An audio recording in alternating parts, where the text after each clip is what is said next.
So this is the top charge controller. The Ames is saying 12.6 amps, and display there, 12.7, 12.8. I noticed the displays are a little lower, a little slower. I didn't quite agree with my amps clamp on this top one. Okay. Usually the top inverter is over-reporting actually the amps from what I've seen, which is interesting. And then we'll go to the other one. And let's see where to go. Well, I'll show you the display. Display says 13.8 amps. And my amps clamp is showing, 14.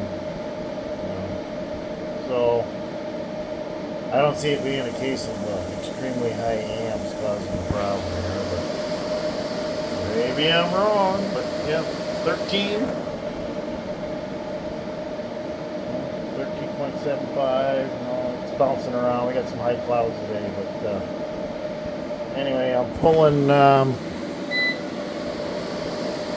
quite full array rate wattage here at 3.8 kilowatts.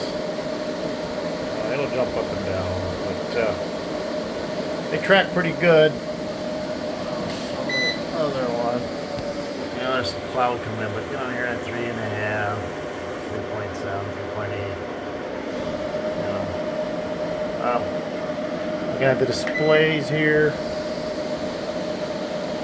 we're seeing 280 volts, just pulling her down new, and on the top one, 280 volts. So I'm going here to amps. So it's showing 12.9, and on your bottom one,